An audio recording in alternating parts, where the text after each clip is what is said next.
So, welcome to the broadcast. And today I'm very pleased to have Dr. Lisa Denny, demographer, on the broadcast. Lovely to be here, Shane. Welcome. Yeah, and thanks for being on the show. So, I suppose first thing we should probably do is talk about what is a demographer.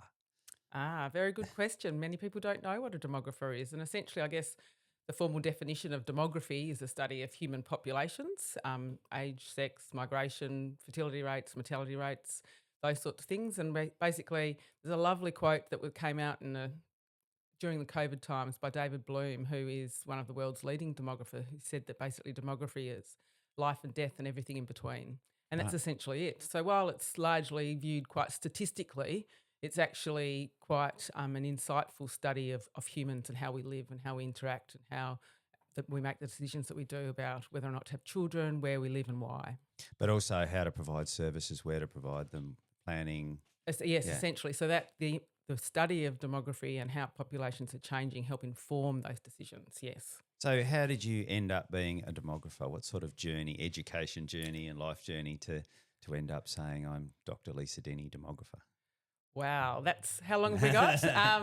Well, where do I start? So I guess I grew up I was very fortunate to have a good family life, but my parents would say to me, the best gift that we can give to you is a good education, and that's what they focused on. But both mum and dad had very different experiences of their own schooling, so I heard their stories throughout life. So automatically, education was at the forefront, schooling was at the forefront of our lives, my sister and I. And I guess as I progressed through school, and then I wanted to become a teacher. Right. And that's, when you're weighing up what you want to be, I wanted to be a teacher, but my careers advisor, Mrs. Montgomery, said I was too intelligent to be a teacher. And I was like, oh, well, what do I do? And so I, followed my parents' path. My dad's an accountant, so I did a commerce degree and majored in finance and marketing and accounting and those sorts of things, and economics, obviously. But then what happened was that when I finished that university degree, I got into my first job and I didn't like it. Right. I was working in finance, and so I was in this I guess period of time where I was in a flux and I didn't know what I was doing and where I wanted to be, and I really still had this thing that I wanted to be a teacher. And welcome to my house. This is Ned the puppy. We did everything we could to stop him barking, but Well, we'll just roll with it. yes. So anyway, I pursued a little finance economics pathway, eventually went and did my teaching degree, taught for a while, teaching economics in London, Wow, came yeah. back to Tasmania and couldn't get a job as a teacher. I was offered 0.25 as Right, an yeah. economics teacher in the college system, not really a way to be able to earn a living. So I No. ended up in government, in local government, and this was in the early 2000s. And then I went to what was the Department of Economic Development and worked in trade and marketing and then investment attraction and research. And that's where I met Dr. Natalie Jackson. Right. And so I was in the investment attraction research unit, and we were doing a lot of work about Tasmania's competitiveness with other states. And it was at the time of the early 2000s when population ageing was becoming more prevalent, I guess, in the public discourse, and governments were becoming more aware of it. And Dr. Natalie Jackson was very active in trying to raise that awareness. We did a lot of work with her. And I just was interested. With my economics background, I just thought this actually is explaining a lot of things that we probably didn't understand before. And so eventually I decided to start my own business. It was mid-2000s when Tasmania was actually experiencing strong economic growth. We'd had this period of time, economic technological sort of transformation across the world, and all of a sudden we had low-cost airlines, we had real estate sites online, and all of a sudden Tasmania was visible. We had and we had this, but we still had these skill shortages, even though our population was growing. And so I started my own business, TasmanianJobs.com, and kept up my relationship with Natalie Jackson. Eventually studied with her, under her, and did my demography, or what we call social ecology, with the university, what was offered at university at that time. And so I have continued that path and continued down that way, and then eventually did my PhD using a demographic lens. So it's been an evolution of learning over time. And I've done other study as well since then. So I guess my answer to how do you become a demographer, mine was a pathway of lots and lots of different experiences.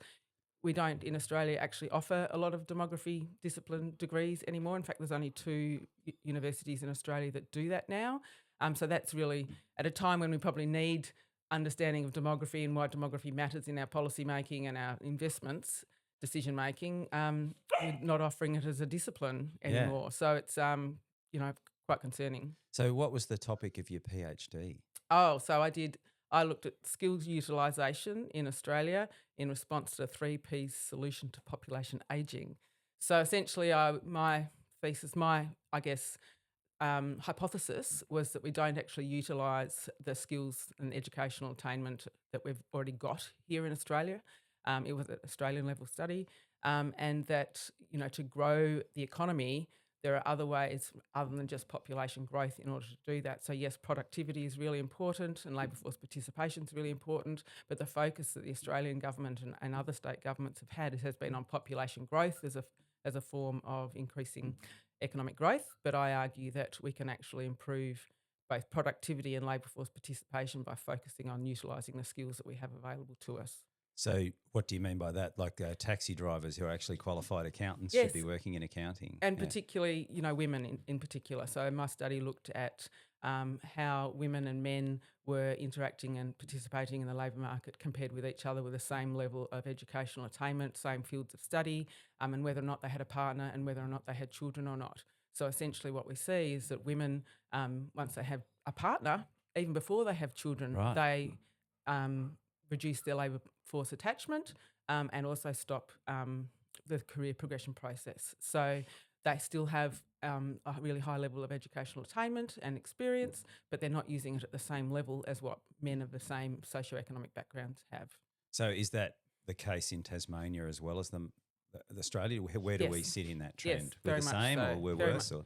Well, I didn't do it at a Tasmanian Right. level, but yes, Right. everything would point to us being the same, if not worse. And I guess the difference in Tasmania is that back then we had a lower cost of living, and so the need to work for both partners to be able to work was less important as it might be in other states and territories. But now obviously our cost of living and our housing affordability is very different, and the pressure for both parents to be able to work is very strong. Yeah. So that's what's changed in Tasmania in that time. So what else is changing in Tasmania from a demographic point of view? So where do we sit now compared to the rest of the country in terms of our age and education profile, and where are things heading? Well, Shane, when I realised that it's been 20 years since I've been doing this work, and I went down a bit of a memory lane journey earlier this year, and I found the first ever keynote address that I had done in 2007 at the inaugural Skilling Tasmania conference. And I found it, and back then I used to actually write what I was going to say in my keynote addresses, so I actually managed to read it. And I was saying 20 years ago exactly what I'm saying now, except for the situation that we have now is that we are much more advanced in the process of population ageing than we were 20 years ago. So our ability to respond to it effectively is diminished. So if we'd done something 20 years ago, we probably wouldn't be we wouldn't be seeing the bed blocks that we're having now, and the ambulance ramping that we're having now, and the housing issues that we're having now, because we haven't planned for an older population. With the baby boomers that first started being born in 1945 have just turned 80, or last year turned 80. We now have 26 more years of more people getting to the age of 80 and living longer. Ageing has this negative construction, I guess, people attach to it. And really when we talk about ageing, population ageing and us living longer, it's actually a sign of, the achievements that we've made as society. We're healthier, we're more educated, we're living longer, we're more active, we have greater cognitive capacities. They're all success things. That's why we're living longer, because we've invested in our health and our education. So we're at this situation now, but we have this public discourse that says ageing is bad, but what we haven't done is really looked at where the opportunities are and why this is a good thing and how things are actually changing. And I guess in defence of people that haven't done anything about it is because this is an unprecedented scenario. So what we've experienced around the world, it's a global phenomenon. It's referred to or known as the global demographic transition. It's a process that's been happening since industrialisation. And we've, while you and I and many of the policymakers that are alive today and working today haven't known anything other than population growth. But essentially, the global population is projected to start declining by 2080. Yeah. And that has consequences for the rest of the world and Tasmania in particular. We now have less children or fewer children in the world than we did a couple of years ago, and we're never going to have more children in the world ever. Unless something changes. Well, I don't think it will ever change. Yeah. So 20 years ago, you were seeing like one thing about demography is someone is born and you can't make another 18-year-old. It actually takes 18 years to make an 18-year-old or 80 years to make an 80-year-old. So you can see these trends. You know what's happening. You know what's going to happen, and you can project, which may actually help you decide where to build a primary school, for example. Yep. But you were seeing these trends, and these are global trends 20 years ago, and yet it appears that your long predicted issues are actually coming to the fore. So what else should we be keeping an eye out for, the other impacts of this demographic change? Well, the thing that we don't know at the moment, so this demographic transition model that I referred to is essentially a process of birth and death rates moving from a position where they were both high to a position where they're both low. And in between those periods of time is when we had population growth. Yeah. So what the model and the theory assumed when it was first conceptualised in the 1960s is that what would happen is that the population would stabilise when birth and death rates were low and would equal each other out. So we've got this. So that's equivalent to the 2.1 births per woman in her life. But as you probably know, we have plummeting total fertility rates at the moment. And actually in Australia, the total fertility rate has been below population replacement rate since 1975. And for Tasmania, it's been below it since 1979. So, we've got 45 years that we've been below replacement rate, and migration has slowed down that ageing process. But what we don't know at the moment is how far this fertility rate is going to decline. In the recent years, it's plummeted, not just in Tasmania, not just in Australia, but around the world. Globally, yeah. And so how we originally explained the decline in the fertility rate was women's increased participation in education and work and careers and delaying their first child and delaying partnering. And so that showed that slow burn, I guess that slow, constant decline in the fertility rate. But it doesn't explain what's happened most recently. And what's happened recently has been things like cost of living, housing unaffordability, insecurity of work, financial insecurity. But the other real issue that we've got at the moment is that young people don't have the opportunity to meet. So we've got delayed partnering. Right. So you can't even worry about childcare or, baby bonuses or things like that unless you've actually got somebody to have a family with. Yeah. So, we've moved our education online. There isn't that opportunity to meet socially and to develop healthy relationships. And this has all kind of happened since COVID and aligns with the sharp as well as the cost of living issues. So demographically, if we see this fertility rate to continue to decline the way it has been, or even if it continues to decline slowly, what we're going to see is fewer and fewer and fewer children born. We're at the moment in Tasmania in which we're what we call generation three-quartering. So every generation is 3/4 the size of the previous generation. So that means we'll have fewer students, we'll need fewer schools, we'll have fewer people entering the workforce, we'll have fewer people in the labour market. So essentially, when we link this back to why I'm so passionate and determined to improve Tasmania's educational attainment, is because we need everybody who's of child age or working age to be fully optimising their opportunities to engage in society and in work and in our economy. Because if we don't improve our educational attainment, then not only are we going to have fewer people who are able to work and provide the services and pay taxes to fund those services, we're going to be having a higher proportion of people that we need to fund, support. So unless we do something quickly about improving Tasmania's educational attainment, we already know that families are leaving the state. We now have had 3 years in a row of net interstate migration losses, and it's 0 to 39 or 44-year-olds that are leaving. So it's not just the idea that it's young 15 to 24-year-olds leaving to either pursue educational opportunities or their first jobs. It's Yeah. actually families that are Yeah. leaving. More families are leaving than arriving here. And we know that research tells us that they leave for quality educational opportunities for their family. And that happens within the state as Yeah. well. Yeah. So improving the quality of our education in Tasmania is really critical in order to be able to respond to the needs of a changing population. Wow. That is a hell of a lot to think about. I'll have a drink now. Yeah. Well, but we're seeing these demographic changes, and it's actually quite frightening, the net interstate migration.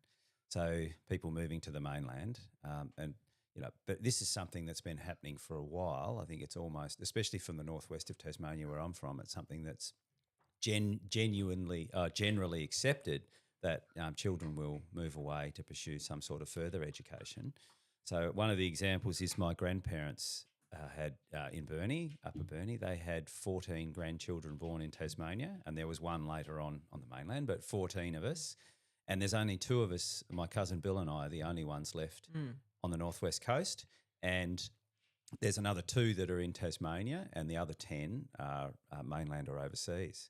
So, and that's not an uncommon story from the northwest coast. No, look, it's you don't want to deny anyone the opportunity to go and explore other experiences and those sorts of things, but it needs to be a choice. It needs to be an option, not a forced thing. And unfortunately, what we've seen in Tasmania, and I could explain it in more detail at another time, but we just don't have the employment opportunities here. We're not creating the employment opportunities that young people needing, and not just entry-level jobs, but also the opportunity to progress their careers here successfully. So our industry structure, the composition of our industry doesn't necessarily match the educational attainment that some of our population are getting. So when you're more educated and you successfully complete school, you are more likely to leave the state because those employment opportunities and career progression opportunities aren't here. I do the same thing, Shane. Like whenever I have a school reunion, I look at the list and go, what proportion of them are still in Tasmania? And, it's around 30% that are still in Tasmania, or, are in Tasmania now. They may have left and come back. So it's a really romanticised notion that people say, oh, it's okay, they'll come back and, raise their family here, or they'll come back and retire. But what we're actually seeing now for the first time really is we're actually starting in more recent years is we're seeing net losses in the 75 years and older. So we've got more people leaving the state than arriving here that are 75 years or older. And some people might say, oh, that's good because they'll lower our population ageing rates and won't have as many people needing healthcare and aged care service. But what the evidence suggests to us is that it's now the parents that are moving to be closer to their children and their grandchildren. And so that they're going to them to either provide, care to their grandchildren or to receive support from their own families, or just a bit of both, probably. And because their children and their grandchildren can't come back to Tasmania like we used to. Yeah. So, I mean, it's some very interesting things you're talking about here now. So, in my mind, I thought that it was the young people leaving for education or job opportunities and then partnering up on the mainland or wherever they've gone. And then it's quite hard to drag a partner back because the partner may not have you might be able to get a job, or your partner might be able to get a job, but you both can't. Yes. As that happens sometimes. Yes. No, that's a big thing that's happening in Australia, actually. So we actually have lower levels of internal mobility in Australia than we have over the last 5 years. So there's fewer people crossing borders than, even though the Australian population is growing, there's fewer people actually moving interstate than ever before. So, most movements happen within a state now. Except that Tasmania seems to be bucking that trend, though. So you're talking at the moment, yes. At the national level, there's not a lot of movement between borders, but for us there is. There is, but we have a lot of movement within Tasmania as well. Within Tasmania, Yes, which is not understood, because we really talk about Tasmania's population as a state and our growth rate as a state and our size of our population as a state. But, the differences between our regions and between our local government areas is actually really different. And warrants further exploration. So we see that, for example, on the northwest coast, the west of the electorate, Braddon, love Braddon, of course. So the west of the electorate is moving east. And so we see a decline in areas like Smithton, even Wynyard and Burnie, and a growth in Devonport, Latrobe, Port Sorell. And then they move south. And then they move So, south. yes, it's, Ravenstein came up with the laws of migration in 1885, and there's 10 steps, and they still apply today. So you move from rural to urban areas, and you take steps to do it. Right. It's a well-known path that everyone has progressed. And the more educated you are, the more likely you are to move. So we've also, the interesting thing that you brought up there as well that I wasn't aware of was these sort of the slightly older cohort, the 30 to 45-year-old group. So the families moving away. What's sort of driving that then? Well, that again, it suggests quality education and employment opportunities. But yeah, so most people now move and need 2 jobs wherever they go. So that's what's contributed to restricting mobility in Australia, the need to find 2 jobs where you're going. So where are these people going? Have you got any idea? Yeah, well, it's interesting. They go all over Australia. So I actually did a quick analysis of this last year in response to, the suggestion that everyone's going to move to Tasmania for climate reasons. Yeah. And essentially more people move to every other state than arrive in Tasmania from every other state, apart from the New South Wales and the ACT. So more people leave. It's predominantly Victoria that's the first place, Queensland, New South Wales. Right. So, it's actually well spread. Okay. And I mean, and that would change. That would be different by age group as well, and age and stage. So when the census comes out this year, and everyone must make sure that they complete their census properly and fully with lots of details, please, in August. It's the 2026 census, ABS Census of Population and Housing. That is the only data collection that enables us to really understand who is actually moving. Like all the population data that gets released between censuses, it's just numbers, age and sex. But when census data gets released, you can see it by educational attainment, income, labour force attachment, occupation, field of study. It's my heaven. Yeah, demographic can't Christmas time is. It is. Next June, all the data's going to start coming out, and I'll be. You'll be really opening up those spreadsheets. Yes, I will. Yeah. Exciting times. Well, it's really important because a lot has happened in the last 5 years. We've had a global pandemic, we've had ageing at a rapid rate, we've had fertility rates completely plummet in that same period of time. And the last time the census was done was in August 2021, at the time where 60% of the population was in lockdown. So New South Wales and Victoria were in lockdown. You couldn't move 5 kilometres from where you lived. So that that 2021 census needs to be taken in that context. But now, hopefully nothing happens between now and August. But, so we're actually going to have a 5-year period to really understand some of the new trends and patterns that I anticipate will start revealing themselves in the data. Yeah, so exciting times.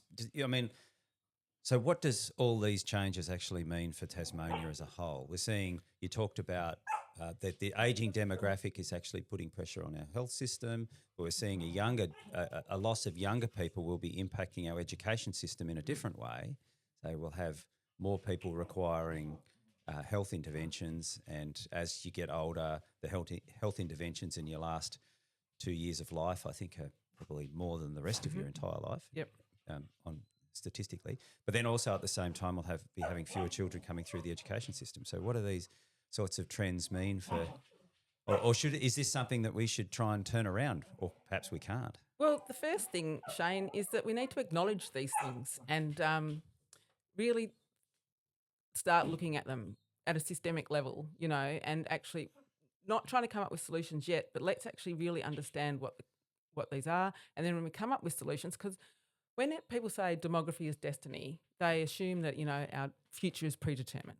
But essentially what our socio-economic demography of today is the outcomes of policies of the past. So what we haven't done in the past is think about what the longer-term consequences of policy decisions that we're making would be, like 10 years, 15 years, 20 years down the track. So I think we need to, while I say we need to do things quickly, we also need to slow down and really think about what's going to be the most effective about what we do. So, like housing is a critical issue for all ages and stages at the moment. So we have a real housing mismatch with the way people live. We don't have dwelling stock that older people can move to and age in gracefully. And age in place? Well, so this is a concept that I really struggle with conceptually about this concept that people throw around and say we want to encourage people to age in place. We're not. We're encouraging people to age at home. Yeah. And some of those homes are not appropriate to age in. What we want to do is actually age in place. And that means providing the housing dwelling stock and type that is appropriate for older people to move into that is still in their communities.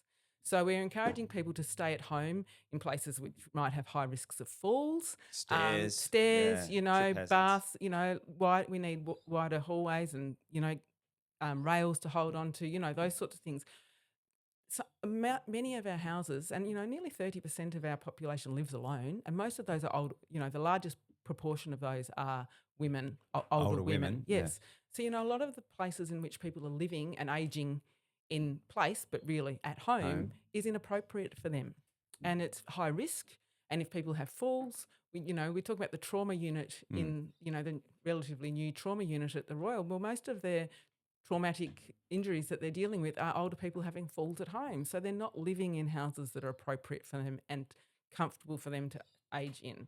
I think where our housing approach at the moment is at the wrong end of the market. We're trying to encourage young people and first homeowner grants. What we should be doing is building housing and dwelling stocks for older people to move into that's appropriate for them in their communities, that enables young people to get into into the family-sized housing. Yeah. So I just think we need to have a little bit of a pause and actually wonder, some of the policy positions out there at the moment are actually going to exacerbate our demographic transition process. And I think it's, everyone should just have a little bit of a pause and think about what the consequences of what's going on in. So this is a bit of a market failure as well. I mean, there's not much of an incentive for a developer to build units that are appropriate for older people unless it's attached to some sort of nursing home or I know there was a development out at Port Sorell, for example, where we saw they're building sort of units close to the actual retirement home. So it was like a progression. So you move into a 2-bedroom unit that is close by the services, and then the next step is into sort of more that classic retirement home, like the what do they call it? The death's doorway or whatever. The next step. The next step where you're in higher care, but you're only 100 metres away. So and I think that model was quite good, but I'm not sure there are many incentives to do those sorts of developments. No, but also I'm not sure whether psychologically people want that step either. So, because we're living longer, we can access our superannuation at age 60, got a good 20 years of active life. Yeah. So people aren't ready to move to that concept of the stepped process to 6 feet under. But there is this opportunity elsewhere. And, one of the other things that is associated with the demographic transition that we had is what's referred to as a demographic dividend. And so that's the economic growth or the economic dividend that happened when we had that period of population growth in which we had many more people who are participating in education and then entering the workforce. We had a high proportion of the population who are of workforce age and participating. And what they were doing at that time was accumulating wealth through entering the housing market. Superannuation was introduced and all those sorts of things that enabled those people born from 1945 onwards, essentially, it's to accumulate wealth. And so there are, many baby boomers, not all, like a quarter of the baby boomers are living in poverty, but a large proportion of them have actually accumulated a lot of wealth over that time and are still consumers. Even if they're not necessarily participating in the labour market, they are actively consuming in our economy through either renovating their houses, moving to houses, travelling, or all those sorts of things. So I think there is a lot of wealth in our older generations that can afford to and would want to invest in an appropriate place which they can age in and not have to need that stepped process to 6 feet under. Yeah, well, one of the issues, I suppose, is moving into that final destination is that it's a final destination. So acknowledging that can be quite difficult. Well, my parents are just doing that now, so they lived in a 4-bedroom home. They had been looking for 4 or 5 years to move. It's a completely inappropriate place for them to be living, a steep driveway. They'd put in the higher toilets and the rails and all those sorts of things, but they'd been looking to move. They certainly didn't want to move to, the retirement village stage. They weren't, Dad is 80, Mum's 75, but they've just managed to find a place and they're renovating it. It's flat and they won't have to go. They know that they can end their lives there, and they're really excited about it. Excellent. They're really excited about it. It's lovely to see. So you're talking about this accumulation of wealth in amongst that baby boomer generation, but there's also something else that's quite predictable, in that they will eventually pass away, and that wealth will be transferred. What will actually happen when we have this group, the baby boomer group, that actually ends up passing that on to the next generation? What sort of changes will that drive? Well, we're already seeing that. So that's referred to as the second demographic dividend. This is your Demography 101 lesson.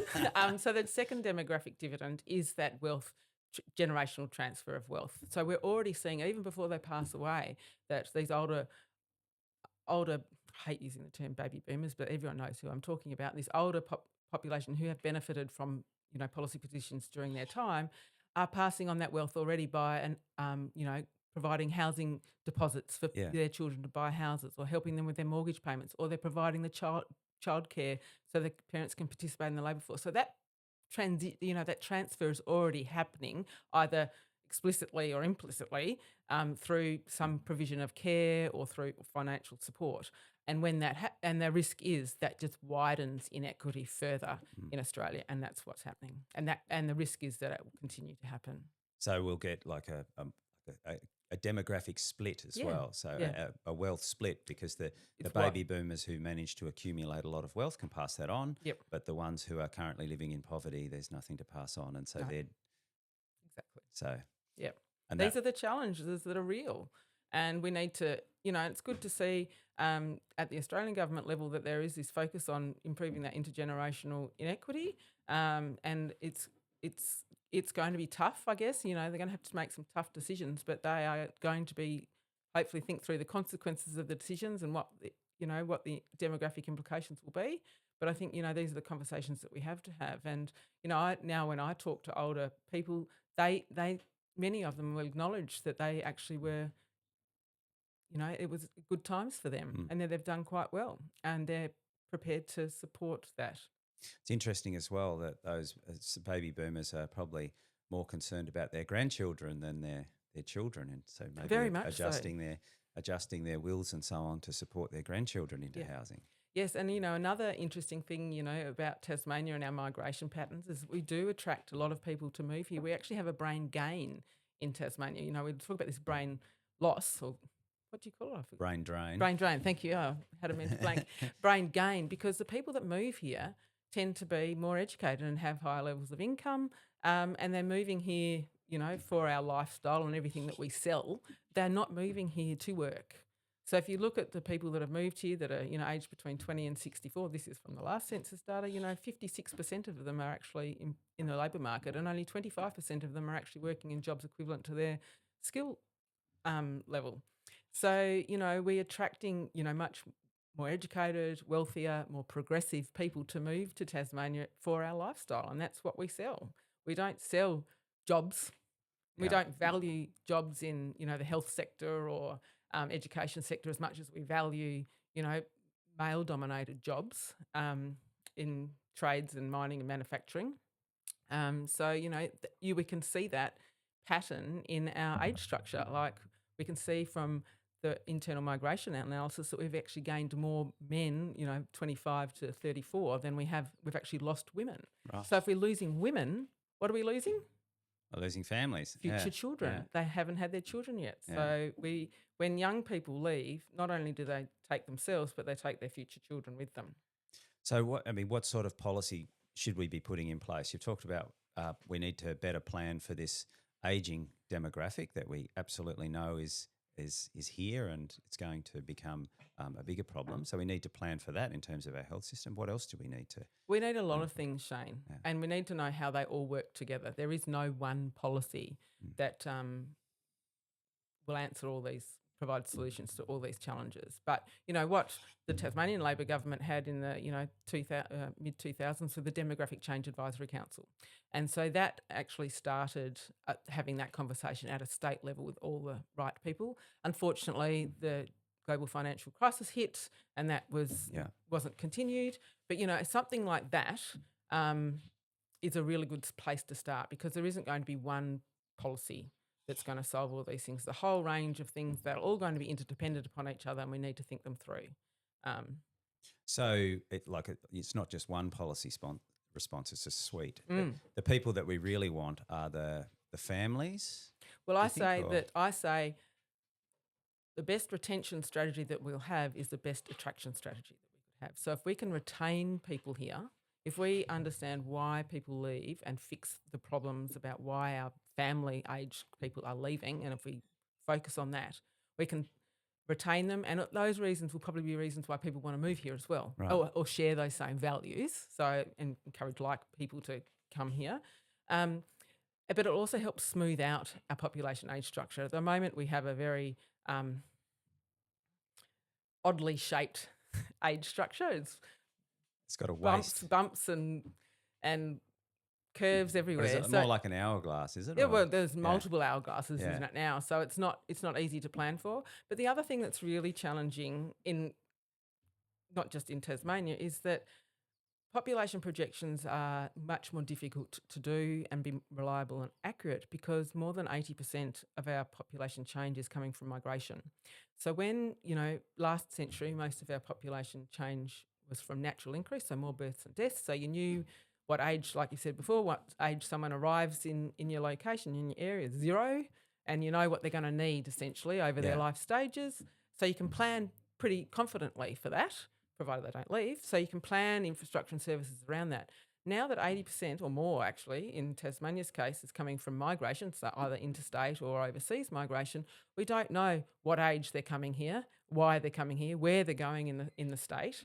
And that migration is many, many factors. So interstate, obviously, but when we're talking about overseas migration, it can be temporary or permanent visas holders, it can be Australian citizens coming and going, it can be New Zealanders who have the right to reside here, as we do in New Zealand. Mm-hmm. And none of those things are capped or monitored or managed or influenced in any way. So we really don't know how many people we're going to get at any one time or what age they are or where they're going to live. So it's much harder for us to predict and future patterns for population projection purposes. So we need to change the way in which we do that and use it more to shape our policy making rather than responding to what the projections say we're going to do. We actually need to use them to shape our policies and decision making. So is there any other jurisdiction or state or country that's a little bit ahead of us in terms of these demographic challenges and that may have a response we can look at? So somebody who's like Japan, for example, is very well ahead in terms of an ageing population. But is there any other area that we can look at and say, look, this is how they responded, this is what worked, this is what didn't? So yes, so Tasmania is leading the way in Australia in terms of our changing demographic, but our profile of population change dynamics is more similar to what's happening in Europe. So in Europe, they're a little bit more advanced in this process and have the UN population funds actually invested in a research project called the Demographic Resilience Project, which is really about being able to understand your changing population dynamics and adapt to them and continue to adapt to them so that we can have, more sustainable economic and social sectors, systems over the longer term. So they're more advanced. And the reason why I say we're more similar to Europe than we are to anywhere else in Australia or other places is because the internal migration movements are very similar. So they lose younger people and attract more wealthier people, which is what Tasmania has. And they also have a declining fertility rate, more so than plummeting some areas. Yes, exactly. It's very difficult for us to compare ourselves or learn from places like Japan, who were, always a technologically driven economy. So to them, their solution to population ageing in many instances is robots and robotic care. So that's something that their culture is used to. Whereas providing robotic care in Australia or Tasmania, I can't imagine will be well received. And it's not familiar. And in Tasmania, we have the lowest levels of digital literacy in the country. So, we need to learn from similar places. And I think Europe and what they're doing with the Demographic Resilience Project is really important for us. So what sort of policy responses then should we be actually looking at that they're doing?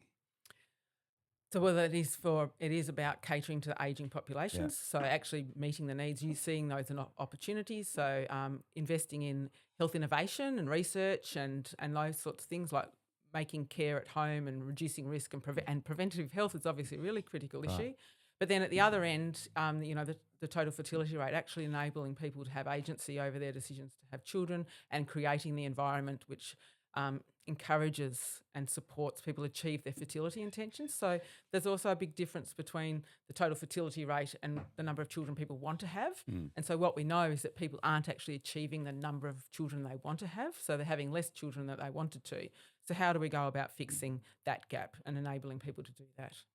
So, I mean, there's some federal responses in terms of, well, we had baby bonus in the past, but now we've got maternity leave and so on. I know there's some countries, Scandinavian countries, basically, pay parents for a full year.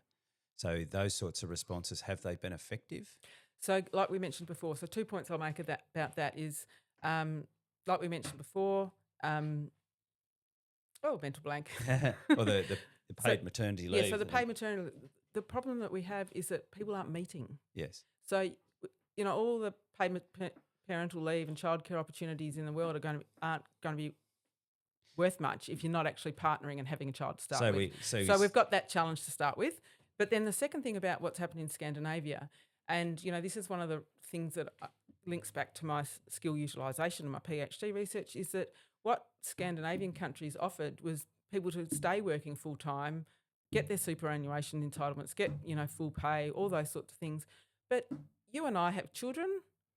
We can't do it all. Yeah. It's actually impossible to both work full time, look after your kids, spend time with you, read to your children, develop that attachment, develop that bond, take them to their swimming lessons, take them to their after school activities, whatever it is. You can't do that as two full-time working people. It's just not possible. And I think we need a cultural shift that, working part-time or reduced hours or flexibly is actually okay, and we encourage that. Yeah. Because also the research shows that if we have flexibility in our workplace, we're more productive in our workplace. So I think, we need to start thinking about how we engage in the workforce so that it's about not necessarily hours and participation rates, but actually our level of productivity and enabling people that are working less than full-time hours, but are, productive and have career progression ambitions that are able to do that and also support a family. I think, we grew up in this environment where we had, the life course was, very much gendered. It was men, work, it was education, work, retirement. And for women, it was education, work, family, work. So it was very gendered, and that doesn't exist the same way anymore. I mean, obviously, there's still issues with primary carers and primary breadwinners. However, we really need to work out a way that culturally we accept and encourage and support and embrace, male family care role models as well, and that it's a shared care in the workplace, and that the focus is on about enabling people to be productive. So, dragging public servants back to the office rather than letting them work from home a few days a week would be a very poor policy response. Well, I think often this is going to be individuals, because people don't just have work in their life. They've got a whole range of other things. In our generation, we're going to be looking after ageing parents as well. Yeah. So, I don't think blanket conditions are going to work at all, and it might take time and effort to negotiate with individuals, but, we'll learn along the way what suits certain types of people at certain times, but we've just got to have that go. I mean, we saw what happened with Launceston City Council. Good start. They're recognising that they had retention issues and they needed to support their workforce. Perhaps it wasn't the right way to go about it, or, there wasn't an education program around that. But I think, it's certainly, as the GM said, it's a conversation. Somebody has to start having this conversation, and good on him for leading that conversation. And, that's going to start the process. Yeah, and there was quite a big reaction to There a was. 4-day work week. There was. So I know that there was a model, I think it might have been in the Netherlands, where both parents are encouraged to work 4 days a week. So when they have children, so one may work sort of the Tuesday to Friday, the other from Monday to Thursday. So each of them has a full day With at the home child. with their child, and then they have 3 days of childcare in the middle. That seems like a model that would be a great one as a parent. Yeah. And, that's something that It's not just the model, but it's the workplaces, and that you Exactly can that. negotiate which days you have off. Another thing, like, because I work school hours three days a week, I can't go to meetings after 3 o'clock on some of those days. But having your core meeting times between 9:30 and 2:30, sort of thing, like, you don't hold staff meetings or core meetings outside of those hours. Just that could just be a policy that you introduce as well, so it enables people to go and do the school pickup. I mean, after school care is a great provision, but doesn't work for every child. Like, schooling and learning is a lot of cognitive development. They need the time to rest and play and have some fresh air and those sorts of things. So it's a real balance.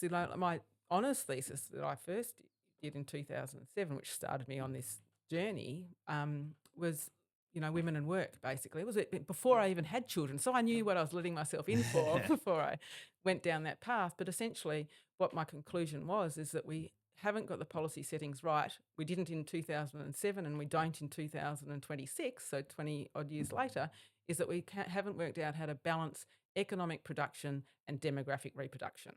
That's what we need to be working out how to do. So at the moment, lots of policy positions think that they're, doing, enabling workforce participation, but are not thinking about what the demographic implications are. They might be trying to improve or break down intergenerational disadvantage, but not thinking about what the consequences might be. So it's really about how do we do that? And we've got to have a think about, if we pull this lever, what's going to happen in that way? And if we push it that way, what's going to happen that way? And plan it out, think it through, and work out we also don't have a vision. We don't actually have a place that we're trying to get to. We say, we being the Tasmanian government, says that, we're the best place to live and work and raise a family, but our interstate migration suggests that Otherwise, So if you're saying that that's what it is, what are we aiming for? Like, I think it's a really good thing to aim for, is to raise, be the best place to live and work and progress your career and raise a family. That is a really good aspiration, but that's not articulated. We're not sure where we're going. But isn't it the case is that we need all things? We need to be a great place to live, a great place to raise a family, and we need to have those economic opportunities to keep people here. Yes, exactly. But we need to say that that's what we want and have a plan to get there. So what would your goal be then if you were in charge? So if handed you the magic wand, you could wave the magic wand and say, this is what Tasmania should be heading for. This should be our target. What would it be? Well, it would be that, but it would also be that we reduce our inequity, and that we have a fair, everyone has access to a fair life. I think, at any age and stage, and they can access what they need and blah, blah, blah, blah. So get good education, get access to be affordable housing, job opportunities, education opportunities. Yeah. But it really does have to start with education. So because, that is the primary social determinant of health. We know that early prevention is the most effective way forward. Yeah. It starts with education. It starts with getting it right.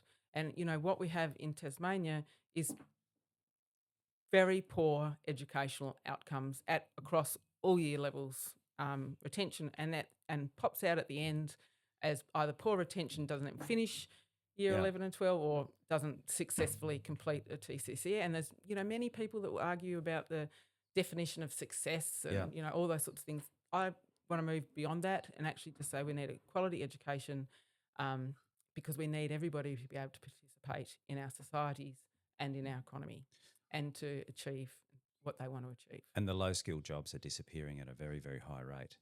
They are. The middle low skill jobs are. So we've still, and this is one of the challenges with Tasmania's economic industry structure, is that we still do have a high proportion of very, very low skilled jobs that can't be replaced by automation, and that's where we have this dual, what's in migration theory is called dual labour market segmentation. So where we have a proportion of the workforce or available jobs in higher skilled jobs, which, local people do, local and highly educated people will do. And then we've got what I call the polarised end, which is the low skill, which is our season, and we feel those because local people won't do that. It's a seasonal work in agriculture or in tourism or hospitality and those sorts of things, which we can't do because they are low skill, low pay, and offer no security or career progression, or little. So, and no opportunity for upward mobility in those areas. And so that's Tasmania's economy, where we do need, and unfortunately it's also reinforced by the policy positions of today. But this issue with education, is it because, like, as a society in Tasmania, we don't value education the way we should? So that has also been, that myth has also been debunked. Yeah. And in fact, the migration data tells us that people are leaving because of a lack of quality education. We know, and I know from the work that I have done in analysing data of our regional areas, that, you know, at secondary school level in our rural areas or regional areas, people will move if they can to a place where there's better educational opportunities for their kids to start grade 7, and for some it starts at primary school age. So we know that pattern exists, and we've also, when we've done qualitative research, that people still value education.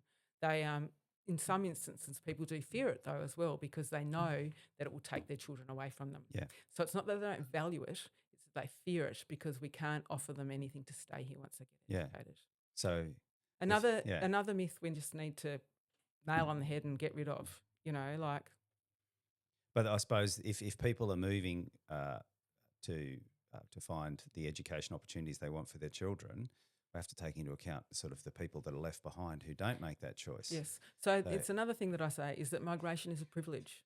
You know, it is for the privileged people to be able to do that have the resources and the nous to be able to up and lift, to go somewhere to pursue opportunities. That's what migration is. It's improving your life outcomes for most people. Unfortunately, we do have involuntary migration. We've got forced migration, which is obviously not a privileged position, but we have seen that in Tasmania, and that people are being pushed out into our suburbs because of housing affordability issues or even availability to start with. So we're seeing that as an involuntary movement, but mostly people voluntarily move to improve their life chances and to improve their life experiences. So for people who can't do that, it entrenches the disadvantage in those areas particularly. That's why we see intergenerational disadvantage in our more remote areas in Tasmania. So if you're busting the myth that people don't value education, what is driving those low attainments when you compare us to mainland states especially? Well, we have a number of challenges, I guess. You know, children we do have a high proportion of kids who are from poorer socioeconomic backgrounds. So if you start behind, you stay behind, but the gap does widen in Tasmania. What we haven't done until recently, and it's not even fully implemented yet, is we haven't taught literacy or reading and writing and spelling according to the way our brain works. We've used a different approach. So we have started implementing that in Tasmania, and already we are seeing improvements in that area. But again, you know, you can't expect to see those immediately. We hopefully see it through. What we need to be making sure that we're doing is providing catch-up opportunities for those who haven't benefited from that, the start of that implementation in infant school really is where it started. And then for those that aren't keeping up, that we're providing that intervention so that they don't progress to the next year behind and don't catch up and then progress further. So if you keep going, and the other thing is when you associate yourself with not successfully completing, you know, a year of school and you continue to fall behind, what happens? Your behaviour deteriorates. Yeah. You're disengaged in class. It results in, you know, timeouts and a suspension and those sorts of things. So and it disrupts classes. So it can also result in youth crime and so on. That's the pipeline. Yeah, that's the pipeline. If we don't do something to arrest it. Boom, boom. So one thing that was been put to me recently is that we should actually treat literacy as a health issue. So that's something to stew on, perhaps. What would you think about that approach? Because the more literate you are, the better outcomes you have in terms of health throughout the rest of your life. So that early intervention and making sure that a child is literate will have health benefits in the long term and societal benefits in the long term. Well, it's everything literacy really, isn't it? Because literacy, education is part of the social determinants of health. It's a key part. So yes, of course. But we can't be digitally literate unless we're literate. We can't be financially literate unless we can read and write. But all literacies that exist that we talk about and we throw about, demographic literacy, for example, you know, we can't be demographically literate unless we can read, write and spell and comprehend. So, you know, everything, literacy is a foundation for every type of literacy that exists. So that's at the start of the education. What about at the end of the education if we focused more on lifelong learning? I know there's some other countries, go back to the Scandinavian countries, where they do focus on lifelong learning. So if a business shuts down and the workers are retrenched, there's programs to so that they can re-educate themselves into where there's a need in the workforce very successfully, but it doesn't seem like we seem to be talking about education as if it starts and stops. Yes, that's a good point. And it is certainly one of the challenges that we have in Tasmania is we don't plan very well for after school. So, we should be starting that, in primary school, getting young people to start thinking about the purpose of education, like, so some of the disengagement that comes with what's the purpose of going to school, if we're not educating them and informing them about what happens afterwards and what your opportunities are and all the different pathways that you might have, career education I'm talking about, if we don't give them a reason for why that they're going to school and what they could do after school, we disengage with them, or they disengage with us. And then you need to continue building that and showing those pathways forward. Yes. But transferable skills is essentially what you're referring to, is something that a lot of work was done in the early 2000s. John Buchanan and NCVR also does a lot of work about transferable skills and working out industry sectors that can, be retrained or reskilled or upskilled into different pathways across those sorts of things. And it's something that has fallen away, stopped being done, but I think is still critical to do.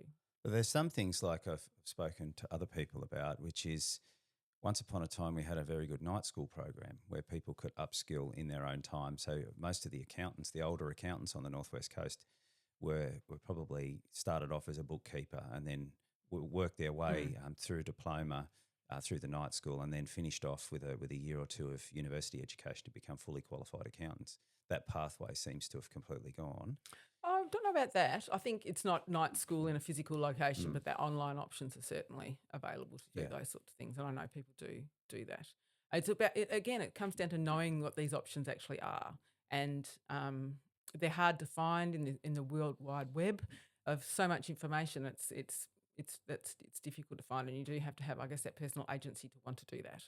So what about, the university worked on the associate degrees, so a diploma, associate degree pathway, so more entry and exit points.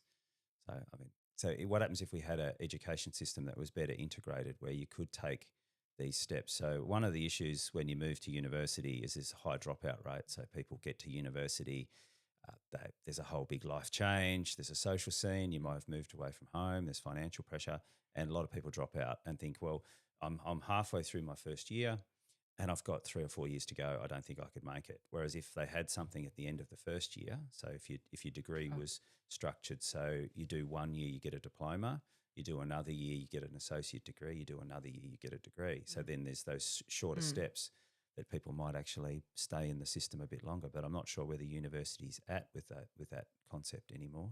Yeah, I'm not entirely sure either, but it certainly was a strategy to be able to keep people that might not have been successfully able to enter into traditional university pathways to be able to provide that entry level. That was certainly done that.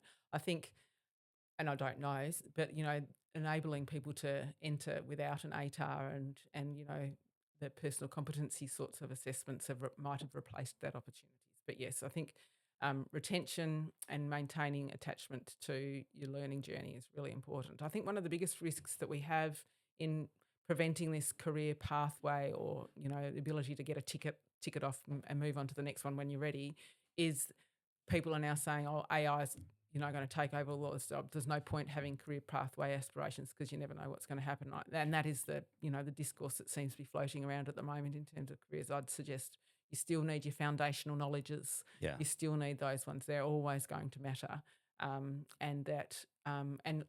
Interesting story, which I was really pleased to read about just this week, was that there's been a shift away from, the popular post-school qualifications that people had been taking, maybe 20 years ago when we were encouraging creativity. Not that I have anything against creativity, but that was the pathway that people were taking. Graphic design, creative industries was the dominant sort of discipline that people were following. Now people are starting to pursue that health pathway and education pathway. So they're now attaching it more to, job security and opportunities. I think, we've seen that, which I'm obviously very pleased about because, if we don't have a healthy, happy society, we're not going to have productive people in our places. So we really need a health system and a preventive health strategy that enables people to live a well and happy life. But demography can help with that too by Or telling us where we should be Exactly. doing what. Yeah. Exactly. You know, I think we talk about population mostly. If everyone has a view on population. Growth rates are good, for the economy, or growth rates are bad for the environment, or for congestion, or housing, or those sorts of things. So everybody has a view on population. But what I try when I do my workshops and on my education opportunities is that we're talking about people. So this aggregated data that we talk about at a state level, the size of a population, the growth rate or projections, whatever, we're actually talking about the aggregation of decisions that are being made by humans, either individuals, couples or families, largely about where they live, why, and if they have any children and how many. And so when we're looking at those aggregated numbers and we're worried about them from economic perspective or social perspective or whatever it might be, we actually need to start questioning the why more. So data tells us what? It tells us patterns and trends and changes in patterns and trends, but it doesn't tell why. We can use our own interpretation, our own standpoints, what we've accumulated, our own biases to interpret that data, but it's never going to be completely right because not asking the people themselves that are making those decisions. And the only time we get down to a very sort of minute level is a census That's once every right. 4 or 5 years. And still, that's data though, isn't it? It is Still, data, and we make our own inferences about it, and we cherry pick the data that suits our narrative. Or they change the questions and you can't. Oh, they try not to do that. So good point. But we do select data based on the stories that we want to tell. So I try and avoid that because we're not going to make good decisions for a whole place if we're just focusing on one little data set. But having said that, should we be having like a population strategy in Tasmania to grow our population? Well, technically we do. So, in 2015, actually opposition leader Will Hodgman, he announced a target for Tasmania of 650,000. That was just a target though. That's just saying. When they formed government, they did produce a strategy, and that was updated last year or the year before now to a population policy. And it has some action items in that. But is it working? So if we're losing people to interstate, then we have seen growth in Tasmania's population though. We're up to around 580,000 now. We are. So one of the charts that I show when I run my workshops is Tasmania's population growth, the numbers, and then I show the growth rate, and it goes up and down, up and down, up and down. And so I really like to talk about the population growth rate because it shows the momentum and the direction. And so what we should be aiming for is to smooth out that population growth rate. So what the Liberal Party did when they announced their target was they applied a 0.6% per annum growth rate and popped out the other end 650,000. But, population growth is not linear. There are 6 components of population change: births, deaths, internal migration arrivals, internal migration departures, overseas migration arrivals, overseas migration departures. All of those things mush together at various times depending on what the policy positions are at the time and pop out the other end, and we have a growth rate or a decline rate or whatever it might be, and it shows the momentum and the trajectory in which we're going. So ideally what we'd want to be doing is to slow down or smooth out that growth that change in the growth rate so that you can actually plan accordingly. So what we saw when the population strategy was released was we had almost exponential growth in Tasmania, which we hadn't planned for. So nowhere in that strategy was planning for population growth. So infrastructure, roads, houses, hospitals, schools. There was nothing in there to plan for that or even where, despite my advice. So we saw this exponential growth. And what we saw in that period of time as well was that a change in our relationship between arrivals and departures. Prior to that, and, for a couple of decades, most of Tasmania's interstate migration movements were, highly correlated with our relative economic performance. So if the economy was performing relatively well to the rest of the country, then arrivals would increase and departures would decrease, and vice versa. So if the economy was not performing well compared with the rest of the countries, arrivals would decrease and departures would increase. What we saw in that period for 3 years is arrivals and departures increasing at quite a rapid rate. So we had quite a big churn, and that was a new pattern. but nobody wanted to pay any attention to it because the growth rate was quite high. It would have been even higher if our departures had declined. So, you know, why did that happen? And so the Centre for Population with the Australian Treasury actually did some work, not just about Tasmania, but found that it was actually housing affordability, relative housing affordability, that was a primary factor that was contributing to mobility decisions at around that time. So, so is that lag still occurring? no. So that we've now reverted back to that relative economic performance, but I think that is because people are leaving and there's less pressure on housing. Yes, all those sorts of things. Yeah, so they're all, this is what I keep saying is so important, because everything is interdependent upon each other. It's not just one thing. So that's why we can't have one solution to the vast array of challenges that we have and opportunities that we have. So, but one way could be to like make housing more affordable. So, for example, if we had more housing available and then we had, as you've quite eloquently put, we need more housing for people, for the older demographic to move into. So if we did both those things at the same time, and well, it would have the effect of driving down house prices, which some people might not be happy about, but it could have an economic... could slow their growth rather than... But, you know... But that could have an economic and a demographic change if people once again move to Tasmania because of housing affordability, and that would have to coincide with a job opportunity for both. If people needed to work. If they needed to work. So if they're still in their, in that retirement years, active retirement years. So the thing we need to differentiate is it's not just build more houses, it's type of houses. Where do we need those houses? And, you know, who are we building for? What are they going to need to access, and where do we put them? So it's not just numbers, you know, because we've got a plot of land out there that can be divvied up and... Yeah, push a cul-de-sac into that paddock. Yeah, that sort of stuff. Yeah, actually needs to be a strategic process. So proper planning. Proper planning would be a really good start. Excellent. Well, I think we've had a pretty wide-ranging conversation. We have, Dr. Denny. And we could continue to chat and chat. Absolutely. Yes. Yeah, it's very interesting. So thank you very much for being on the broadcast. Appreciate your thoughts. Thanks. And maybe we'll come back to you with some further questions. If people have questions, they can also always put it in the comments. But if you like this sort of content, remember to like and subscribe. And thank you for listening to the broadcast. And thank you very much, Lisa Denny. Been great. Thanks, Shane.